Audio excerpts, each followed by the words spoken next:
Yo, how is it going, everyone? Today we're going to be jumping into the future of Idleon. And to start out our agenda, we have new pets and packs that are already in the code. And then we have we're losing players already.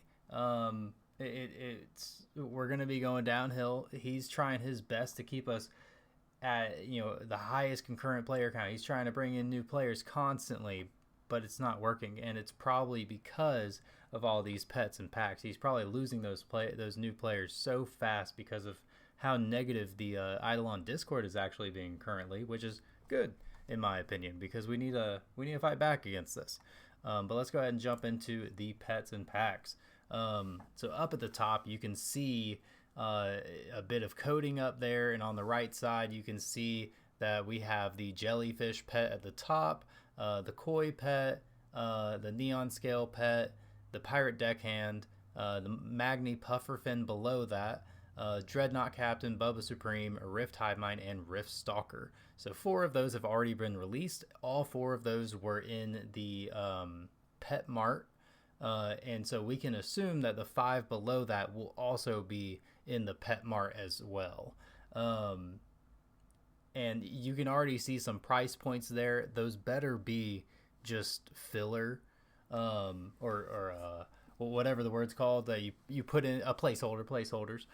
Those better be placeholders because a $65 Bubba Supreme pet, that's going to be ridiculous. And I know some people are going to buy it, but no one in their right mind is going to buy a $65 pet. That is ridiculous. That is the price of a full AAA game. It's absolutely insanity. But the total value of all of those pets at the top is already going over $200, $283 to be exact. That's pre-tax as well. There's no way. There's no way. It's astonishing to me. Like it literally has me at a loss for words.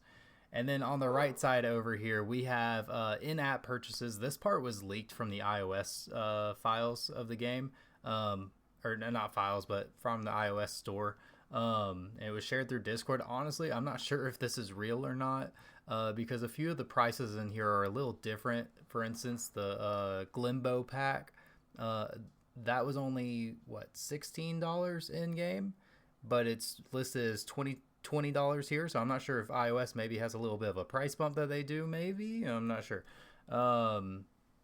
But you can see it has the heavy metals pack, the Super Duper Bubba pack, which is also the name of the Super Duper Bubba up there at the top part as well. We have the Dreadnought pack, which is also another name of one of the packs up top. The Pirate pack, which that was actually the Pirate Deckhand.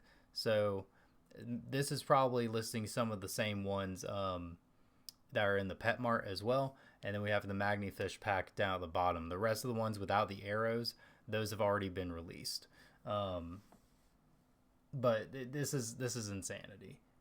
There's already an additional $200 worth of packs that he has planned. These could be coming within the next few weeks. This is like he's already released over $180 worth. This is crazy. But enough ranting. Let's go ahead and jump to the next part. So this is kind of just talking about how we're starting to lose players already. The World 7 Part 2, it's empty. It doesn't feel like there's much there. Sure, there's 7 maps, but there's nothing to do. There's a new skill that forces you to play active all the time, and it's very, very slow depending on how lucky you get. If you get 10-100 rolls and you fly across observations, oh yeah, congratulations. But everyone else in the chat is going to be sending you that little gif of the kid that's just like, congrats, happy for you. And then there's only 2 NPCs that he introduced with this patch. One of them will only let you interact.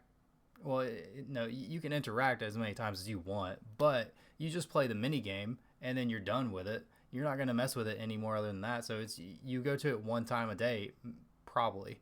And then the next one, you'll interact with maybe once a week. Limbo, like you're gonna go trade with him maybe once a week. I might go trade with him once a month. He's no good other than that.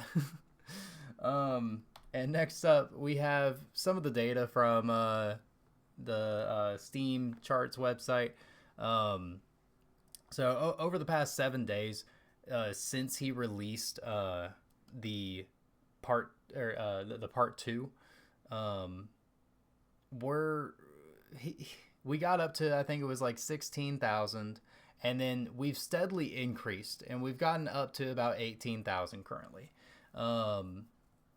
But if you look down at the bottom, this is showing the 3-month period of Idleon. So at the beginning of December, that was when the Christmas event released. We had 21,000 players, and we declined all the way to 10,000 players.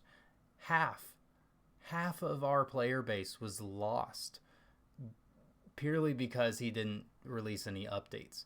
And now, jump forward to the patch being released, we're only up to 18,000. That means we lost 3,000 players permanently. I find that astonishing. I find that insane. 3,000 players just gone like that. And I'm sure we're going to continue to decrease because there's nothing really going on in the game. He's just milking it for money currently. And that's it. So, if y'all feel any certain way about the way Idleon's been going recently, go ahead and comment it down below. I appreciate y'all for watching. See y'all later. Bye.